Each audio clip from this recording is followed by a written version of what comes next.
C'est à combien? 26 minutes 07.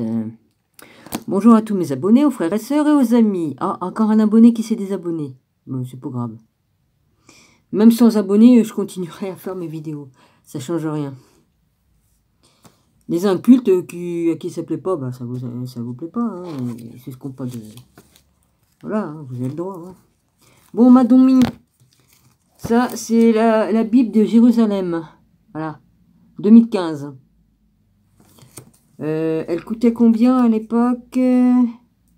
12,85 €. Puis elle était à 13,50 €. Ah, ils ont dû me faire une ristourne ce jour-là. Ouais. Ça va. Ah, avant, c'est celle-là que j'ai eue. Voilà. La Bible Nouvelle Traduction, édition intégrale. De Bayard. 2015. Voilà. Bon, bah, au début, j'aimais pas trop parce que je la connaissais pas trop bien. Hein, elle est pas, c'est pas tout à fait pareil. Mais voilà. Mais c'est bien expliqué aussi. Elle est bien aussi. Elle est bien. Moi, j'aime bien celle de Jérusalem. Et puis celle-là. Voilà, celle que je t'ai parlé. Mais celle-là, elle coûte beaucoup plus cher. Hein. C'est tout en cuir. Puis, comment dirais-je? Ah oui, j'ai mis le stylo. C'est marqué, alors c'est marqué la Sainte Bible, nouvelle édition de Genève, 1979, c'est une réédition, hein. 1979, voilà. Et puis c'est fait en Suisse, hein. C'est à Genève, ça doit être la Suisse à Genève, enfin je sais plus, j'y connais rien, hein, vas-y. Voilà. Et ça c'est... Ah oui, tu la commandes, mais c'est spécial, quoi, hein. C'est pas n'importe quoi. Alors évidemment, elle coûte plus cher, hein, parce que dedans, il y a tout, hein. Il y a, comment dirais-je? Comment dirais-je? Bah oui, hein, il y a des belles cartes comme ça en couleur, voilà, hein. Voilà, hein. Il y a des tableaux. Et puis, voilà. Qu'est-ce qu'il y a d'autre? Bah, il y a plein de trucs à la fin aussi. Donc ça se paie les belles couleurs, tout ça, hein. Voilà, il y a une carte aussi à la fin. Il y a une carte. Voilà. Et puis, qu'est-ce qu'il y a encore? Voilà, des belles cartes. Hein. Donc, évidemment, ça se paie. Hein. Plus c'est luxueux, plus ça coûte cher. Hein. C'est obligé. Hein. Puis le papier, c'est du vrai papier. Hein. C'est pas de la merde, quoi. C'est du papier de Bible, la vraie Bible. C'est du vrai papier, quoi. Ouais, et puis dedans, il y a des tableaux. Hein. Il y a des tableaux, tout ça. Donc, évidemment, ça coûte beaucoup plus cher. Enfin, une fois que tu l'as à vie, hein, si on en prend soin. Il y a tous les tableaux dedans, hein, il y a tout. Voilà, donc évidemment, ça se paie. Hein, voilà, celle-là, je l'aime beaucoup aussi. Ah oui, il y a tout un tas de tableaux. Voilà.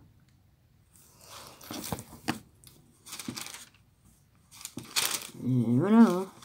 Après, à la fin, il y a le dictionnaire. Il y a le dictionnaire, puis dedans, ça parle...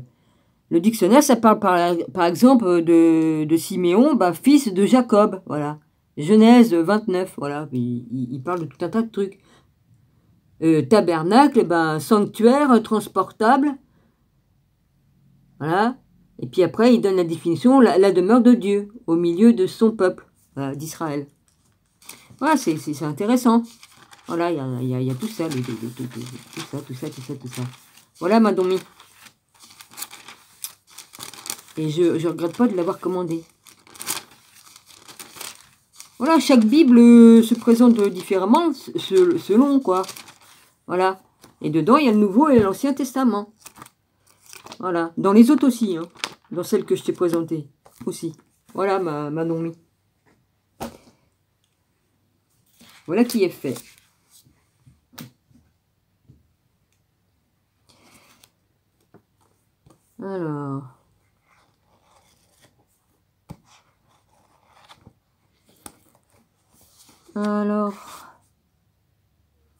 Alors on voit les images hein, d'Asmodée. Lui. On voit les images de... C'est quoi ça? Façade intérieure de la chapelle de... Oh, je vois rien. J'ai le nez qui me chatouille à chaque fois, c'est marrant ça. Façade et intérieur de la chapelle de Rosslyn. R-O-2-S L-Y-N. Et... Au Saint-Siège, et donc l'accès, oui, il y a le truc là. Bon, bah, j'y retourne, hein, moi, vas-y, hein. J'ai bientôt fini, hein, le closer, là-dedans. C'est quoi qui m'est rentré dans le nez, là, c'est chiant. Et voilà. Ah, la justice divine a frappé, hein. Bah ça, à un moment donné, Dieu se fâche, hein. Le père s'est fâché contre mon voisin, hein. 3-4 fois dans la nuit, il s'est pris au chien, ça. Et il fait pas de détails, Dieu, hein. Ah non. Et j'ai prié, hein, pour que ça arrive, hein. J'ai prié, j'ai dit, mon Dieu, ça peut plus continuer qu'il fasse du mal à sa chienne, hein. Ça, je lui ai dit, j'en peux plus, moi, de ça, hein. Ben, il a eu sa ration, mais bon, il va en reprendre, hein. S'il continue, il va en reprendre. Parce que s'il ne comprend pas le message, à chaque fois qu'il s'en prend à sa chienne, il y arrive des malheurs, c'est pas pour rien, hein. Ouais. Oh, je vais encore perdre des abonnés parce que je dis ça. Oh, bon, c'est pas grave, hein. Ce n'est point grave. On va encore me dire que je suis une sorcière, mais non, je prie Dieu. Je sais prier Dieu depuis des années. Je sais faire les prières, hein, comme il faut, hein. Parce qu'il y a une façon de prier aussi, hein. Ah bah oui, il faut avoir la foi déjà, hein, avoir la vraie foi. Et puis voilà, demande et tu recevras, bah c'est vrai, hein. C'est pas que je suis mauvaise ou quoi qu'est-ce, mais je peux pas permettre à ce qu'un homme se permette de violer sa chienne et puis de la faire mourir de faim, qu'elle vole la nourriture, parce qu'elle crève de faim. Et puis qu'il la menace de la foutre dehors dans le froid toute la nuit. Hein? Non. Non, ça peut pas continuer comme ça. Parce que la chienne, elle va mourir. Voilà. Donc justice divine a frappé, c'est tout. Je suis pas une sorcière, moi je souhaite pas le malheur à quiconque. Mais comme j'ai demandé au Père, je demande justice, bah la justice s'est abattue, c'est tout. Maintenant, bah, ceux qui veulent partir de ma chaîne, bah, vous partez. Voilà. Hein, si vous n'avez pas assez d'intelligence, bah, c'est pas de ma faute. Hein. Je dis pas que je suis plus intelligente que vous, j'ai l'intelligence du Saint-Esprit en moi. Mais s'il y en a que ça leur plaît pas ce qu'est-ce que je dis ou qu'est-ce que je fais, bah, vous partez, c'est tout. C'est un manque d'intelligence. Vous n'avez pas l'Esprit Saint en vous. Vous avez, voilà. Sûrement pas, non. Et vous n'avez pas la connaissance. C'est ça surtout aussi, avoir l'Esprit Saint et la connaissance. C'est important. Moi, c'est ce que je fais. Moi, je divulgue les vérités, la connaissance, telle qu'elle est à la racine. Hein? Voilà. Mais bon, beaucoup ne comprennent rien. Bon, bah, vous comprenez pas, vous comprenez pas. Puis si, de toute façon, je l'ai dit, s'il y en a à qui ça plaît pas, bah, vous partez. C'est tout, c'est pas compliqué. Voilà. Oui, il faut quand même avoir une certaine intelligence de l'esprit. Parce que si t'as pas l'intelligence de l'esprit, ça en toi, si t'as pas la foi, bah tu comprends rien du tout. Rien. Voilà, c'est tout. Alors, Asmodée, l'un des démons les plus puissants, on suppose qu'il a sous ses ordres 72 légions infernales, et selon le livre de Tobias, il est l'inspirateur du plaisir vil et charnel. On dit de lui qu'il était le serpent qui avait attiré Ève et... Virgule, de ce fait, virgule, il est représenté avec une queue de serpent. Mais, dans son image, on retrouve aussi le symbole satanique suivant. Les 3 têtes, taureau, homme et mouton. Les pattes de corbeau et le dragon qui lui sert de monture. Sur terre, le travail de ce diable est ambigu. En plus d'être le maître des plaisirs, on le suppose lié à la géométrie, à l'astronomie, ainsi qu'au trésor occulte. Selon la légende, il a assisté Salomon pour la construction de son temple. Les documents secrets du prieuré de Sion parlent de lui comme d'un démon gardien, et les cathares l'adoraient comme étant le roi du monde. Bon, hier, j'ai dit certaines choses à propos de ça, qu'ils ont marqué ça, mais bon... Oui, hein. Alors, Baphomet, idole païen et démoniaque que l'on accusa les chevaliers de l'ordre templier d'adorer. C'est faux, ils n'ont jamais adoré Baphomet, jamais.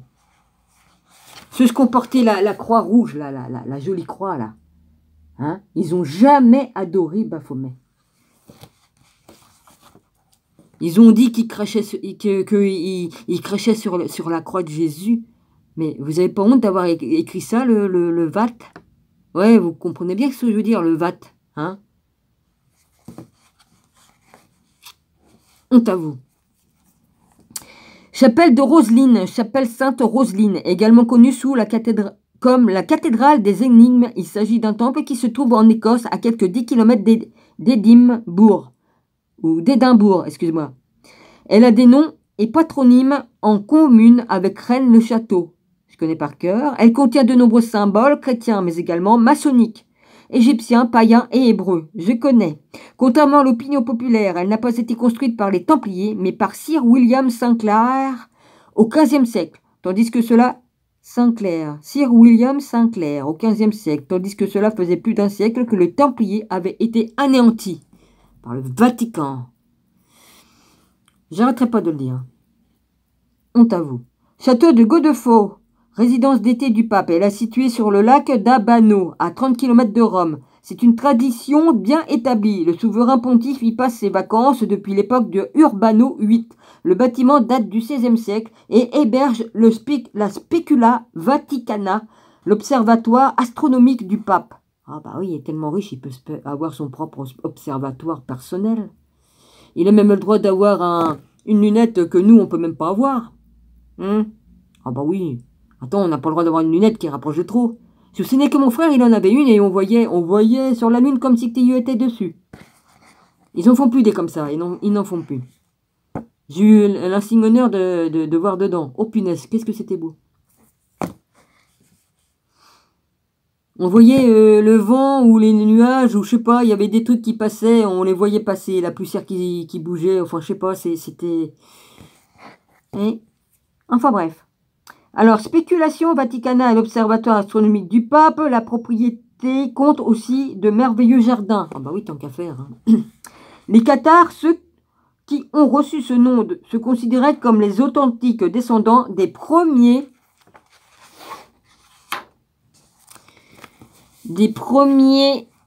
chrétiens qui se sont installés en Occident, et plus spécialement sur les terres d'Occitanie, dans le sud de la France. On les a connus aussi sous le nom d'Albigeois, qui vient de la ville d'Albi. Ah, j'ai un copain là-bas. Hein, j'ai une copine, un copain. Oui, enfin bref, je crois que c'est le même endroit. Oh la vache. Le nom de Cathare vient du grec pur et ils l'ont reçu des catholiques. Eux-mêmes se disaient chrétiens ou hommes bons. Les catharismes était une philosophie qui reprenait les concepts les plus humains du christianisme et pour les cathares, le livre suprême était l'évangile de Saint Jean. Ah oui, mais il faut pas oublier que le 4e chapitre, c'est Marie-Madeleine qui l'a écrit. Hein, vous avez inséré des écrits de Marie-Madeleine dedans. Ah, ça, c'est une grande vérité. Ouais, j'ai écrit un livre. Ouais, bah, j'étais Marie-Madeleine. Bon. L'un des points centraux du chemin de vie cathare était l'observation littérale des préceptes de Christ, surtout ceux de sermons sur la montagne. J'adore les sermons de la montagne. Caractérisés par le rejet total de la violence, du mensonge et du blasphème. Les cathares se présentèrent aux populations chrétiennes comme des prédicateurs itinérants et pauvres de la parole de Dieu. Leur doctrine enseignait une vision dualiste de l'univers avec deux principes antagonistes, le bien et le mal, et en attribuant la création du monde à celui-ci, ils supposaient que tout ce qui était matériel symbolisait le négatif et le coupable. L'unique manière d'obtenir le salut considérait à suivre les enseignements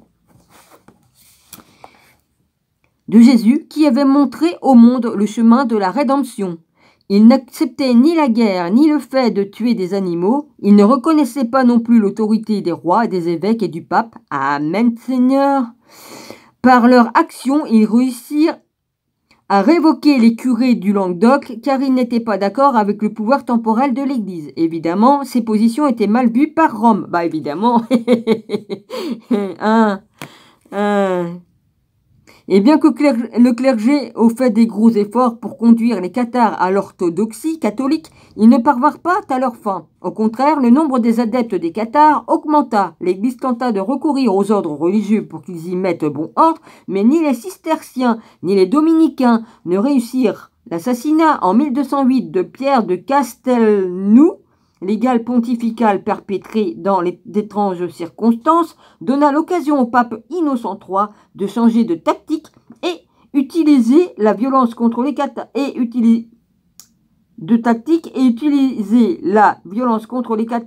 C'est à ce moment-là que commença une véritable croisade qui fut entre autres une grande occasion offerte à la monarchie française du Nord pour occuper les terres du Sud plus riches et civilisées.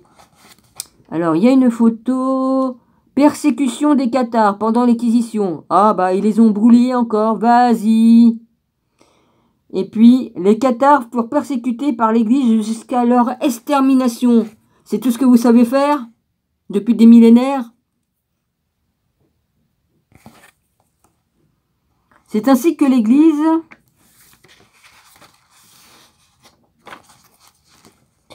gagna des adeptes qui l'aidèrent dans ce tâche d'extermination. La violence contre les cathares continua des années plus tard avec les méthodes employées par l'Inquisition. Bah ouais. La clé de voûte, technique secrète pour la construction des arcs voûtés. Le code de Atbas ou Atbash. A-T-B-A-S-H. Code hébreu d'écriture inversée où la première lettre se substitue à la dernière, la seconde à l'avant-dernière, et ainsi de suite. Il date approximativement de 500 ans avant Jésus-Christ. Je connais l'écriture, je l'ai écrit de moi-même de ma main, j'ai recopié un texte de mon rabbi. On le trouve dans la Kabbale, dans les manuscrits de la Mer Morte et dans l'Ancien Testament. On pense aussi qu'il était utilisé par les Templiers.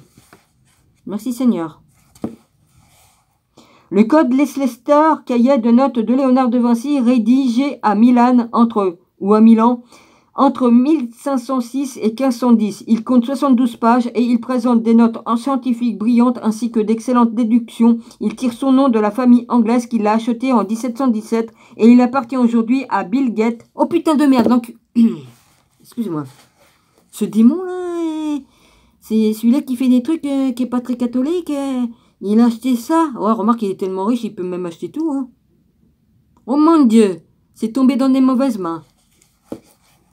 Ça reviendra à la source. Ça reviendra à la source, c'est pas grave. Ce qui appartient à Dieu revient à Dieu. Amen, amen. Cofondateur de Micro, machin truc de mes deux, et puis le plus riche du monde. Ah oui, oh, il peut être riche, oui. Vu ce qu'il a fait pour le devenir, hein, c'est sûr, c'est ça. Bidule. Cryptex, porte-document imaginé. Ben quoi, j'ai pas dit son nom, là, j'ai dit juste le nom après, mais avant, mais après ce que je dis, ça veut pas dire que je dis... allez, voilà ce que je te... Vas-y, c'est bon, hein. Par Léonard de Vinci, pour ranger n'importe quel type de document, on va encore Oh, bah, il y en a encore qui vont se barrer, je fais des signes et je dis des mots, ah, ça plaît pas.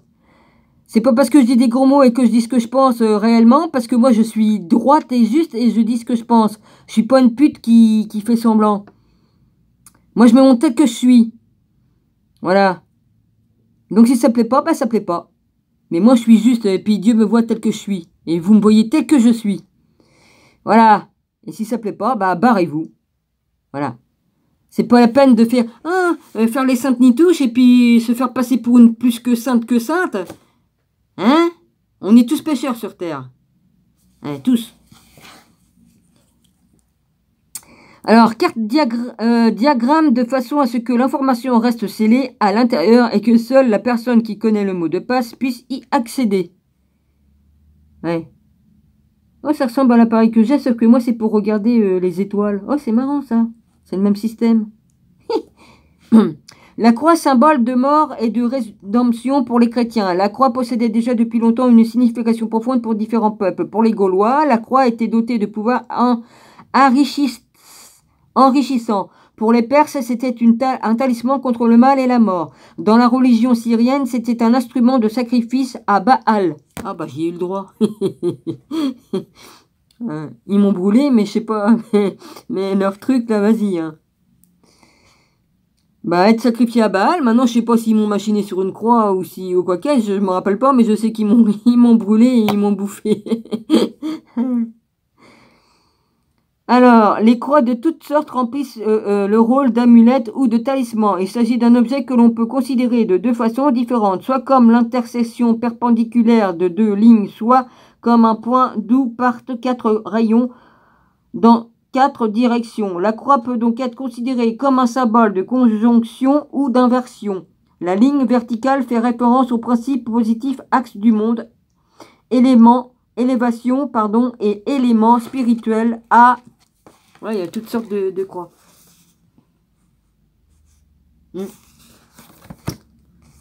Élément...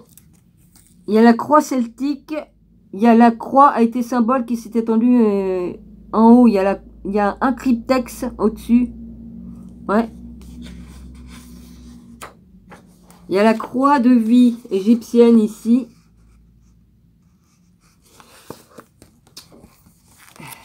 Après, dessous, il y a la croix orthodoxe. Et après, il y a la croix grecque et la croix de Jérusalem. La croix de Jérusalem. Après, la croix grecque. Et là, la croix orthodoxe. Et puis, la croix de vie égyptienne. Oh, ça passe trop vite, merde. Excusez-moi. Alors, vert, la traverse est le principe négatif. Ordre et assujettissement au monde. La croix symbolique aussi le moment où la vie et la mort s'approchent. Signification qui apparaît d'autant plus clairement dans le cas de la croix du Christ. L'usage de la croix chrétienne a été répandu principalement par les Syriens pendant les premiers siècles de notre ère. Son acceptation s'est faite de façon graduelle. La croix représentait en fait l'instrument de torture la plus honteuse, le plus honteux, et il s'avérait extrêmement difficile pour les chrétiens de l'accepter comme le signe de leur Seigneur. Bah oui, c'était la pire chose. C'était vraiment pour humilier Jésus le plus. Hein.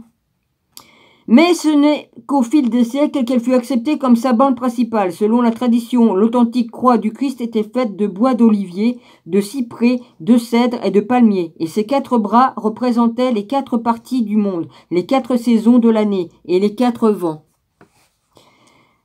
La croix des Templiers, c'est une croix rouge dont les bras sont plus larges dans leur extrémité. Elle fut adoptée par les chevaliers de l'ordre des Templiers. Comme une sorte... Cette croix-là.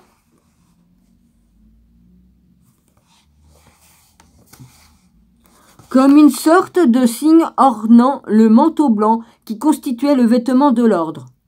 Le culte de la déesse, forme religieuse de caractère matriarcal propre à l'Antiquité, dans la grande majorité, elle jouait le rôle fondamental de la sexualité féminine, de la contraception, l'accouchement et l'idée de la terre vue comme un ventre, contrairement au culte d'ordre patriarcal. Le culte de la déesse était généralement exempt de cruauté. La déesse. Et ça fait partie comment qu'on appelle ça? Comment j'ai dit? Du sacré féminin qu'on a éliminé. La Sophia de Jésus-Christ, et puis Marie-Madeleine. Tout ça, c'est le sacré féminin qu'ils ont voulu effacer. Maintenant, c'est Jésus-Christ carrément qui veut l'effacer de partout. Hein, on sait pourquoi qu'il y a eu le feu un peu partout. Hein, pour effacer les écrits des pierres. Alors, le dieu Mitra... Aussi comme Mitra, il s'agit d'une divinité perse et de l'Empire romain. En réalité, ce fut un être humain divinisé que l'on pense être né en 386 avant Jésus-Christ à Pontus. P-O-N-T-U-S, un pays asiatique sous l'appellation de Mitra.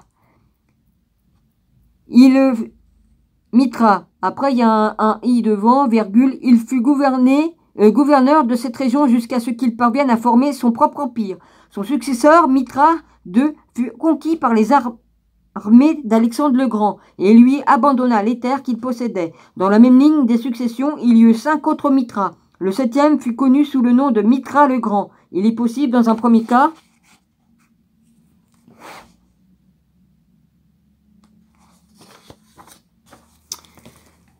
que Mitra ait voyagé dans les différents peuples qui étaient proches de son empire, puis à l'intérieur de la Perse qu'il ait laissé quelqu'un à sa place puisqu'il ait pris le nom de Mitra II en revenant comme il s'agissait de son successeur. Au milieu des guerres constantes qui ravageaient son peuple, Mitra parvint à trouver l'harmonie entre son esprit et Dieu. Entreprise qui fut un succès et peu à peu, cet équilibre interne commença à se refléter à l'extérieur comme une conséquence de la bonté de son âme. Il surgit ainsi une légende de mystère autour de sa personne, légende qui prit de l'importance jusqu'à ce que Mitra devienne le principal dieu perse, personnifiant la lumière du monde, et par conséquent l'ennemi du mal et des ténèbres. On le considéra comme fils de dieu solaire, et l'on disait qu'il était né dans une grotte ou une caverne pendant le solstice d'hiver. Ces fêtes éblouissantes avaient lieu dans des passages souterrain pendant le jour le plus court de l'année. On se livrait aussi à des rites journaliers en son honneur, en chantant des hymnes près d'un autel érigé sur le mont Piraethea, alors P-Y-R-A-E-T-H-E-A, où brûlait le feu éternel protégé par une Ouais, c'est bientôt fini. Par une sorte de cachot, les mystères de Mithra, faits de cette façon, s'entendirent dans toute la Mésopotamie pour arriver à Rome et de là atteindre tout l'Empire romain. Bon, bah, je m'arrête ici, hein. Oh, c'est un peu con. Alors, moi, c'est un peu con. J'y vais, mais en faisant très vite. Tous les monuments qui furent érigés en son nom avaient 7 hôtels ou bûchers consacrés aux 7 planètes que les anciens Perses connaissaient parfaitement. Les grottes où avaient lieu ces célébrations étaient de véritables planétariums parce qu'elles représentaient la totalité du cosmos avec ses planètes, ses orbites autour du Soleil et leurs distances respectives, sans oublier les tailles. Finalement, vers le IVe siècle, la religion liée au culte de ce dieu disparut comme beaucoup d'autres païens. Devant l'avancée du christianisme, beaucoup de ses fidèles se tournèrent vers la religion chrétienne, tandis que d'autres adhérèrent à la secte des manichéens. Voilà. Bah, je continuerai après, hein. Vas-y, c'est bon. Soyez tous bénis, je vous embrasse tous. Et puis au revoir à ceux qui veulent partir, hein, voilà. Hein.